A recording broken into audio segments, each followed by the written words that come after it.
நண்பர்களுக்கு வணக்கம். நான் எட்டியப்ப சோழன். எட்டி டாக்ஸ்க்கு உங்களை அன்புடன் வரவேற்கின்றேன். மறக்காம நம்ம சேனலை இது வரைக்கும் நீங்க சப்ஸ்கிரைப் பண்ணலாம், சப்ஸ்கிரைப் பண்ணிக்கங்க, சப்போர்ட் பண்ணுங்க. இன்னைக்கு என்ன செய்தியை பார்க்க போறோம்னு கேட்டீங்கன்னா, சீனாக்காரனுடைய பலே திட்டம், இந்தியாவை அசைத்து கூட பார்க்க முடியாது அப்படி என்னப்பா திட்டம் போடுறான் அப்படின்னு சொல்லிட்டு நீங்க கேட்டீங்கன்னா, அன்றாடம் நம்ம டிவியை பார்க்கும்போது நமக்கு ஒரு அதிர்ச்சிகரமான செய்தி கண்ணுல படும். என்ன செய்தி? தங்கத்தின் விலையானது ஒரு நாளைக்கு 2 முறை உயரும். கடந்த காலங்கள்ல காலையில உயரும், அவ்வளவுதான். மறுநாள் வந்து தங்கத்தின் விலையானது குறைந்திருக்கும் அல்லது ஏறி இருக்கும். ஆனா சமீப காலமாக ஒரு நாளைக்கு 2 முறை தங்கத்தின் விலையானது உயர்கிறது. அது மட்டும் இல்லாம தங்க விலை குறைந்ததாக செய்தி நம்மளால பார்க்கவே முடியல. இதுக்கு என்ன காரணம்னு கேட்டீங்கன்னா, சீனாக்காரன் அதிகப்படியான தங்கத்தை வாங்கி குவிப்பதுதான். அவன் என்னத்துக்கு தங்கத்தை வாங்குறான் அப்படின்னு சொல்லும் பொழுது, அமெரிக்க டாலருக்கு இன்னைக்கு மவுசு குறைஞ்சிக்கிட்டே வருது. ரெண்டாவது, டாலர் மீது மக்களுக்கு நம்பிக்கை இழந்து கொண்டே வருது. மூன்றாவது, டாலருக்கு இணையாக சீன பணமான யுவான மாற்றி அமைக்க வேண்டும். நான்காவதாக, சீனாக்காரனை பொறுத்த வரைக்கும் எதிர்காலத்துல அவன் எடுக்கின்ற முடிவுகளுக்கு உலக நாடுகள் வந்து பாத்தீங்கன்னா ஆதரவு அளிக்க வேண்டும். ஆனா சீனாக்காரன் எடுக்கின்ற முடிவு நல்லதா இருக்குமா? அதனால உலக நாடுகளை பொறுத்த வரைக்கும் சீனாவுக்கு எதிராக பொருளாதார தடையை விதித்தாலும் விதிப்பாங்க. அந்த தருணத்துல சீனா சர்வே பண்ணணும்னா தங்கம் வாங்கி வச்சிருந்தாதான் முடியும். இன்னைக்கு ரஷ்யா மீது உலக நாடுகள் தடை போட்டிருக்குது. ஆனா ரஷ்யா பொறுத்த வரைக்கும் எதை பற்றியும் கவலைப்படவே இல்லை. தொடர்ச்சியாக உக்ரைன் மீது தாக்குதல் தொடுத்துக்கிட்டே இருக்குது. இதுக்கு என்ன காரணம்? அதிகப்படியான தங்கத்தை வாங்கி குவித்து வைத்திருப்பது தான். அதனால தங்கம் வாங்கி வச்சிருந்தோம்னா பயங்கர சேஃப்டி. ஒரு காலத்துல டாலரை மட்டுமே நம்பி இல்லாம அமெரிக்காவுடைய பெடரல் வங்கி இருக்கு இல்லையா, அந்த வங்கியானது டாலருக்கு இணையான பாண்டை விடும். அந்த பாண்டை வாங்கி பல நாடுகளும் வச்சிருப்பாங்க. குறிப்பா நம்ம நாட்டுடைய ரிசர்வ் வங்கியும் அமெரிக்க அரசாங்கம் வெளியிட்டு இருக்கக்கூடிய பாண்டுகளை வாங்கி வச்சிருப்பாங்க. இந்த பாண்டுகளை வாங்குறதன் மூலமாக நம்ம அந்த பாண்டை கொடுத்து டாலரை மாத்திக்கலாம். இரண்டாவது, அந்த பாண்டு வாங்குறதுனால அமெரிக்கா அறிவிக்கின்ற வட்டி உயர்வானது நமக்கு தொடர்ந்து கிடைத்து கொண்டே இருக்கும். ஆனா இன்னைக்கு அமெரிக்காவோட நிலை எப்படி இருக்கிறது? கடன்ல மூழ்கி இருக்குது. உலகத்திலேயே அதிக கடன் வாங்கின நாடு எது? அமெரிக்கா தான். அந்த கடனை கட்டுறதுக்காக அமெரிக்காக்காரன் என்ன பண்றான்? அதிகப்படியான டாலரை அச்சடிச்சு விட்டுக்கிட்டே இருக்கிறான். அதனால டாலர் மதிப்பானது குறைந்து கொண்டே இருக்குது. கடன்ல மூழ்கி இருக்கின்ற அமெரிக்கா பாத்தீங்கன்னா பாண்டுகள் மீது வட்டி கொடுக்குறாங்க இல்லையா, அந்த வட்டிக்கான நிதியை அதிகமா ஒதுக்குவதே கிடையாது. அதனால கடந்த காலங்களில் கிடைத்த வட்டி விகிதமானது இப்போது கிடைப்பதே கிடையாது. அதனால அமெரிக்கா டாலரையும் நம்ப கூடாது, அமெரிக்க அரசாங்கம் தருகின்ற பாண்டையும் நம்ப கூடாது என்று சொல்லிவிட்டு இன்னைக்கு டாலரை விட்டு தங்களுடைய சொந்த பணத்துல வியாபாரம் பார்க்கின்ற அளவுக்கு ஒவ்வொரு நாடுகளும் முயற்சி எடுத்துக்கொண்டு இருக்கின்றன. சோ அமெரிக்காவில் விலைவாசி உயர்ந்து போச்சு, பணவீக்க விகிதம் அதிகமாகி போச்சு. சோ அதனால டாலர் தொடர்ந்து வீழ்ச்சி அடைவதனால தங்க தான் சேஃப்டி அப்படின்னு ஒவ்வொரு நாடுகளும் கருதுகின்றார்கள். அதனால தங்கம் எந்த நாடு அதிகமா வாங்கி வச்சிருக்குதோ அந்த நாட்டினுடைய பணமானது உயர்ந்து விடும். ஆனா தங்கத்தின் அடிப்படையில் தான் இன்னைக்கு ரூபாக்கள் அச்சடிக்கப்படுகிறதா அப்படின்னு கேட்டீங்கன்னா, இன்னைக்கு அப்படி அச்சடிக்கப்படுறது கிடையாது. ஒரு காலத்துல அப்படிதான் இருந்தது. எப்படின்னு கேட்டீங்கன்னா, ஒரு நாட்டுல தங்கம் எவ்வளவு கையிருப்பு இருக்குதோ அதுக்கு ஏத்த மாதிரி தான் நோட்டுகளை அச்சடிப்பாங்க. ஆனா இன்னைக்கு ஒரு நாட்டினுடைய பொருளாதார வளர்ச்சி எந்த அளவுக்கு இருக்குது, அந்த நாட்டுல எந்த அளவுக்கு நிலையான ஆட்சி இருக்கிறது, அந்த ஆட்சி மீது அந்த மக்களும் உலக நாடுகளும் எந்த அளவுக்கு நம்பிக்கை வைக்கிறாங்க. சோ அந்த நாட்டுடைய பணத்தின் மீது உலக நாடுகளுக்கு இருக்கின்ற நம்பிக்கை, இந்த 4 காரணிகளை வச்சுதான் இன்னைக்கு நோட் அடிக்கிறாங்க.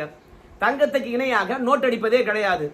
ஆனா கொஞ்சம் கொஞ்சமாக இந்தியா, ரஷ்யா, சீனா இந்த 3 நாடுகளும் ஜொலோட்டோ என்ற நாணய முறைக்கு மாற போறாங்க. அந்த ஜொலோட்டோ என்றால் என்ன என்று கேட்டீங்கன்னா, ரஷ்ய மொழியில தங்கம். இனி தங்கத்துக்கு இணையாகத்தான் நோட் அடிக்கணும், அதை தாண்டி நாம நோட் அடிக்கவே கூடாது அப்படின்ற முடிவுக்கு வர போறாங்க. அதனால சீனாக்காரனை பொறுத்த வரைக்கும் அதிகப்படியான தங்கத்தை வாங்கி குவிக்கிறான். இப்படி உலகத்தினுடைய பெரிய நாடுகளும் பெரிய பொருளாதார நாடுகளும் ஜொலோட்டோ என்ற நாணய முறைக்கு மாறுவதனால எந்த நாணயத்தை வந்து பாத்தீங்கன்னா அடிப்படையா வச்சு நாம வர்த்தகம் பார்க்கறது. இப்ப ரஷ்யா அதிகமா தங்கம் வாங்கி வச்சுனாங்கன்னு வச்சுங்களேன், அந்த நாணயத்துக்கு தான் மதிப்பு இருக்கும். அப்போ சீனாவும் இந்தியாவும் ரஷ்ய நாணயத்தை தான் பயன்படுத்த வேண்டி வரும். அதே மாதிரி இந்தியா அதிகமா தங்கம் வாங்கி வச்சிருந்தாங்கன்னா இந்திய நாணயத்தை தான் வந்து பாத்தீங்கன்னா சீனா பயன்படுத்த வேண்டியிருக்கும். அதனால சீனாக்காரனை பொறுத்த வரைக்கும் தாறுமாறா தங்கத்தை வாங்கி குவிக்கிறான். சோ சீனா எவ்வளவு தங்கத்தை வாங்கி குவிச்சிருக்கிறான் அப்படின்னு பார்க்கும்போது 2000 அன்றைய காலகட்டங்கள்ல சீனாவுடைய கையிருப்பு தங்கத்தை பொறுத்த வரைக்கும் வெறுமனே 383 டன் தான் வச்சிருந்தான். ஆனா இன்னைக்கு 2025ல சீனாக்காரன் வச்சிருக்கின்ற தங்கத்தினுடைய எடை எவ்வளவுன்னு கேட்டீங்கன்னா 2600 டன். அவ்வளவுதானா அப்படின்னு சொல்லிட்டு கேட்பீங்க. உலக அளவுல எத்தனை நாடுகள் இருக்குது, அத்தனை நாடுகளும் எவ்வளவு தங்கம் வச்சிருக்குது அப்படின்னு பர்சன்டேஜ் போட்டு பார்த்தோம்னா சீனா வச்சிருக்கின்ற தங்கம் 7 அல்லது 8% வருமா. சரி, உலகத்தில் இருக்கக்கூடிய நாடுகள் தங்கம் வச்சிருக்கக்கூடிய சராசரி எவ்வளவுன்னு கேட்டீங்கன்னா 15%. சோ இன்னைக்கு சீனாவை பொறுத்த வரைக்கும் 7ல இருந்து 8% எட்டிட்டான். ஆனா இதோட நிறுத்திடுவானான்னு பாத்தீங்கன்னா கிடையாது. தொடர்ச்சியாக உலக சராசரி 15% தங்கம் வச்சுங்கிறது. அந்த நிலையை தாண்டி தங்கத்தை வாங்கி விடுவான் சீனாகாரன். அப்படி 15% தாண்டி தங்கத்தை வாங்கி குவிச்சிட்டான்னா அவன் பணம் தான் வந்து பாத்தீங்கன்னா பயங்கர மதிப்புள்ளதா இருக்கும். உங்க எல்லாருக்குமே தெரியும், சீனாவுடைய யுவான் பண மதிப்பை பொறுத்த வரைக்கும் டாலருக்கு இணையாக இப்போது இருப்பதே கிடையாது. ஏன்னா 20 யுவானை தாண்டி டாலருக்கு அவன் பணம் கொடுப்பதே கிடையாது. என் பணம் நிலையா இருக்குது, ஓணும்னா யுவான் மாற்றி 20% இருந்தா டாலரை கொடு, இல்லனா போய் என்று அடாவடி பண்றான். ஆனா இன்னும் தங்கத்தை வாங்கி குவிச்சுக்கிட்டே இருந்தான்னு வச்சுங்களேன், என்ன ஆகும்? அதனால உலகத்தை வழிநடத்தக்கூடிய நிலைக்கு சீனா பணம் வந்துடும், சீனா வந்துடும். அதனால தான் தாறுமாறா வந்து பாத்தீங்கன்னா தங்கத்தை வாங்கி குவிக்கிறான். சரி, இந்தியா எந்த நிலையில் இருக்குது அப்படின்னு பார்க்கும்போது உலகத்திலேயே அதிக தங்கம் வாங்குகின்ற நாடுகள்ல இந்தியா தான் முதல்ல இருக்குது. இந்த 2025ல மட்டுமே வந்து 25,000 டன் தங்கத்தை இந்தியா வாங்கி இருக்கிறது. அட 2600 டன் தான் சீனா கிட்டே இருக்குது. ஆனா நம்ம ஒரு ஆண்டுல மட்டுமே வந்து 25,000 டன் வாங்கியிருக்குமே. அப்ப நம்ம நாட்டு பணம் தான் டாப்ல வரும் அப்படின்னு நீங்க நினைப்பீங்க. அங்கதான் நம்ம மிகப்பெரிய ஒரு தப்பு பண்றோம். இங்க தங்கம் வாங்குவது ஒவ்வொரு குடும்பமும் வாங்குது. ஆனா சீனாக்காரனை பொறுத்த வரைக்கும் சீனாவுடைய மைய வங்கி மட்டுமே வந்து தங்கத்தை வாங்குறாங்க. ஆனா சீனாக்காரன் புரிஞ்சுக்கிட்டான், ஒரு அரசாங்கம் மட்டுமே தங்கத்தை வாங்கி வச்சிருந்தோம்னா பொதுமக்களுக்கு எவ்வளவுதான் தங்கத்தை பிரிச்சு கொடுக்குது. அதனால பொதுமக்களும் இனிமே தங்கம் வாங்குங்க அப்படின்னு ஊக்குவிக்கிறாங்க. அதற்கான வட்டி குறைவாக பணம் கொடுக்கறாங்க. ஆனா இயல்பாகவே இந்தியர்களுக்கு தங்கத்தின் மீது மோகம் அதிகம். இந்தியாவில் ஒவ்வொரு வீடும் தங்கம் வாங்கி அதை முதலீடா தான் பாக்குறாங்க. எதிர்கால பயன்பாட்டுக்கு அது பயன்படும் என்று நினைக்கிறாங்க. ஆனால் நம்ம மத்திய அரசாங்கத்துக்கிட்ட எவ்வளவுதான் தங்கம் இருக்குது அப்படின்னு பார்க்கும்போது சீனாவை மிஞ்சியே நாம அதிகமா தான் வச்சிருக்கிறோம். இப்பதானே சீனாக்காரன் வந்து தங்கத்தை வாங்குறான். ஆனா நாம 6500 டன் அளவுக்கு தங்கத்தை வச்சிருக்கோம். சீனா வச்சிருப்பதை விட 3 மடங்கு தங்கம் நம்ம மத்திய அரசாங்கம் ரிசர்வ் பேங்க் ஆனது வச்சிருக்குது. ஆனா நம்ம தொடர்ந்து வாங்குவோமா அப்படின்னு கேட்டீங்கன்னா நம்ம தொடர்ந்து வாங்குவது சீனாவை விட அதிகமா இருக்குது. ஆனா சீனா கிட்ட இன்னைக்கு இருக்கின்ற பணமும் பொருளாதார வலிமையும் நம்முடைய 6500 டன் தங்கம் கையிருப்பு இருக்கு இல்லையா, அதை விட தாண்டி போவதற்கான வாய்ப்பு இருக்குது. உலக அளவுல தங்க பற்றாக்குறை இருக்குது, உற்பத்தி குறைவு இருக்கிறது. அதனால தங்கத்தின் அடிப்படையில் தான் இனி நாணயமே அமைய போகுது என்பதனால சீனாகாரன் வந்து பலே திட்டம் போட்டான். இனிமே நம்ம நாட்டு பணம் தான்டா டாப்பு, என் பணத்துல வியாபாரத்தை பாருங்கடா அப்படின்னு சொல்லிட்டு கணக்கிட்டு இருக்கின்றான். இன்னைக்கு தங்க விலையானது தாறுமாறா உயரத்துக்கு என்ன காரணம்னு கேட்டீங்கன்னா சீனாகாரன் மட்டும் கிடையாதுங்க. ஐரோப்பிய ஒன்றியத்திலே வந்து பிரான்ஸ் 2வது பெரிய நாடு. முதல் எதுன்னு கேட்டீங்கன்னா உங்க எல்லாருக்குமே தெரியும், உக்ரைன் தான். ஐரோப்பிய ஒன்றியத்துல இணையவே இல்லை. இருந்தாலும் ஐரோப்பிய நாடுகள்ல பெரிய நாடு உக்ரைன் தான்.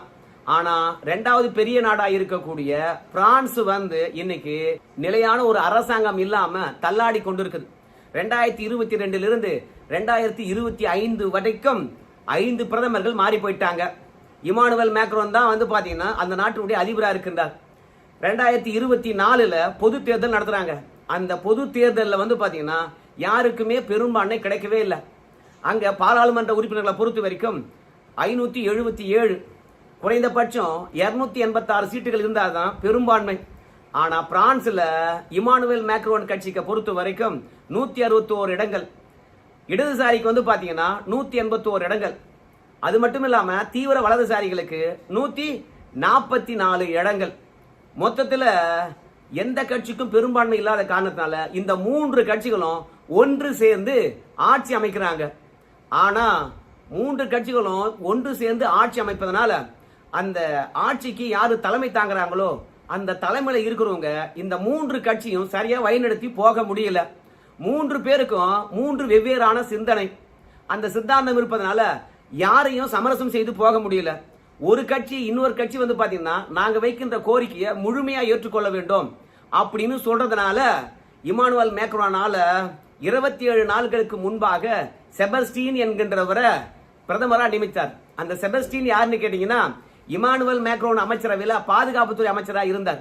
ஆனா அவர் என்ன பண்ணாரு, நேற்று திடீர்னு பிரதமரா இருப்பதனால அவர் தலைமையில ஒரு அமைச்சரவையை நியமிக்கிறார்.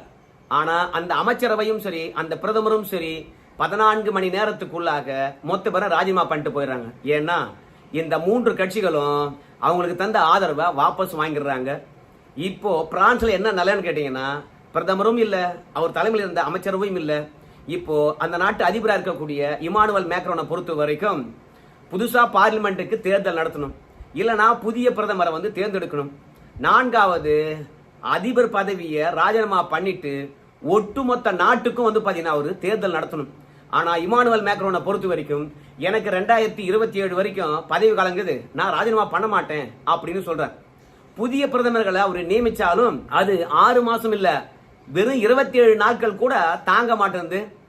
அது மட்டும் இல்ல, சரி வெறுமனே பாராளுமன்றத்துக்கு மட்டுமே நாம தேர்தல் வைப்போம், அதன் மூலமாக பிரதமரை தேர்ந்தெடுப்போம் அப்படின்னு இமானுவேல் மேக்ரோன் அவர்கள் பாத்தீங்கன்னா பிரதமர் தேர்தலை நடத்தினான்னு பார்க்கும் பொழுது இமானுவேல் மேக்ரோனுடைய மத்திய வலதுசாரி கட்சிக்கு போதிய ஆதரவு இல்லை. அதனால நம்ம கட்சிக்கு ஆதரவு இல்லாத போது இப்போ பாராளுமன்றத்துக்கு தேர்தல் நடத்தோம்னா அவ்வளவுதான், நம்ம அதிபர் பதவிக்கு ஆப்பு வந்துடும், இடதுசாரிகள் கைப்பற்றி விடுவார்கள். என்ன பண்றதுன்னு சொல்லிட்டு தேர்தலும் நடத்த முடியாம புதுசா பிரதமரையும் நியமிக்க முடியாம தள்ளாடிக்கிட்டு இருக்கிறார். இப்படி தள்ளாடுவதனால என்ன நிலை ஏற்படுதுன்னு கேட்டீங்கன்னா அங்க ஷேர் மார்க்கெட் ஆனது ஊசலாடுது. பிரிட்டன்ல ஷேர் மார்க்கெட் ஊசலாடினாலும் சரி, ஜெர்மன்ல ஷேர் மார்க்கெட் ஊசலாடினாலும் சரி, பிரான்ஸ்ல ஷேர் மார்க்கெட் ஆனது ஊசலாடினாலும் சரி, குறிப்பா அமெரிக்காவில் ஷேர் மார்க்கெட் ஊசலாடினாலும் சரி, இந்த 4 நாடுகள்ல ஷேர் மார்க்கெட்ல ஏற்படுகின்ற தாக்கமானது உலக அளவு பொருளாதாரத்துல ஆட்டத்தை கொண்டு வரும். அந்த ஆட்டம் என்பது தங்கத்தின் விலை ஆட்டோமேட்டிக்கா பாத்தீங்கன்னா உயரும். இன்னைக்கு ஒரு அவுன்ஸ் தங்கத்தினுடைய விலையானது $3600 இருக்குது. ஆனா அது நிலையா இருக்குமான்னு கேட்டீங்கன்னா நிச்சயமா இருக்காது. அதனால தான் இன்னைக்கு எனக்கு தெரிஞ்சு இந்த வாரத்துக்குள்ளாக நம்ம நாட்டில் 8 கிராம் தங்கம் ஒரு சவரன் பாத்தீங்கன்னா 1 லட்சம் ரூபாய் எட்டுறதுக்கான வாய்ப்பு இருக்குது. இந்த மாதிரி சூழ்நிலையில தான் சீனாக்காரன் தங்கத்தை வாங்கி குவிச்சுக்கிட்டே இருக்கிறான். நிலையான பண மதிப்பு கொண்டவனாக சீனாக்காரன் இருக்கிறான். அவனுடைய பண மதிப்பானது வீழ்ச்சி அடையவே இல்லை, வீழ்ச்சி அடையத்துக்கும் விடமாட்டான். நம்ம இந்திய ரூபாயின் மதிப்பானது அன்றாடம் ஊசலாடி கொண்டே இருக்குது. இப்போ அமெரிக்காவுடைய பரிதாப நிலை பாத்தீங்கன்னா கடனை கட்டுறதுக்காக அமெரிக்காவில் டாலரை அச்சடிச்சே ஆக வேண்டும். அது மட்டும் கிடையாது, டாலர் மதிப்பை அமெரிக்காக்காரன் குறைத்தே ஆகணும். இன்னைக்கு 88 ரூபாய் இருக்குன்னு வச்சுங்களேன், அமெரிக்கா கடனை கட்டுறதுக்கு அவன் டாலர் மதிப்பை 40 ரூபாயா குறைச்சி ஆக்கணும். அப்படி குறைச்சானா உலக நாடுகள் எதெல்லாம் பாத்தீங்கன்னா அமெரிக்க பெடரல் வங்கியில டாலர் பாண்டை வாங்கி வச்சுக்கிறாங்களோ அவங்க எல்லாம் நஷ்டம் அடைவாங்க. அதனால புதிய நோட்டுகள் அச்சடிப்பதா இல்ல அப்படியே பராமரிப்பதா என்று தெரியாம அமெரிக்கா ஊசலாடி கொண்டிருக்கின்றார்கள். பணவீக்க விகிதமானது நாளுக்கு நாள் அதிகரித்துக் கொண்டு வருகிறது. வல்லரசா இருக்கக்கூடிய அமெரிக்கா திவால் ஆச்சுன்னு வச்சுங்களேன், சோழி முடிஞ்சிடும். சீனாக்காரன் அதை எதிர்பார்த்து தான் காத்துட்டு இருக்கான். அதனால தான் தங்கத்தை வாங்கி குவிச்சிட்டு இருக்கான். இந்தியாவை அசைத்து கூட பார்க்க முடியாதான்னு கேட்டீங்கன்னா சீனாக்காரன் என்னைக்கு 6500 டன் தங்கம் வாங்கி இந்தியாவுக்கு இணையாக எழுந்து வரானோ அன்னைக்கு தான் இந்தியா கவலைப்படணும். ஆனா சீனாக்காரன் வேகமா வாங்கி கூச்சிருவான். அது மட்டும் இல்ல, நம்மளும் அதுக்கு இணையாக தான் வாங்கிக்கிட்டு இருக்கிறோம்.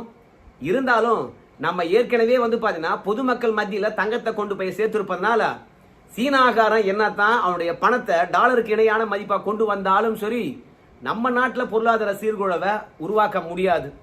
கொரோனா காலத்துல உலகத்துல பல நாடுகள் பொருளாதாரத்துல வீழ்ச்சி அடைஞ்சது. ஆனா நம்ம நாட்டில் பொருளாதாரம் வீழ்ச்சி அடையல. ஏன்னு கேட்டீங்கன்னா ஒவ்வொரு குடும்பமும் ஒரு குண்டுமணியாவது தங்கம் வாங்கி வச்சிருந்ததுனால அவை அடகு வச்சோ இல்லைங்க வித்தோ பாத்தீங்கன்னா குடும்பத்தை ஸ்டேபிள் பண்ணிட்டாங்க. அதனால கொரோனா காலத்துல கூட நம்முடைய பொருளாதாரம் வீழ்ச்சி அடையல.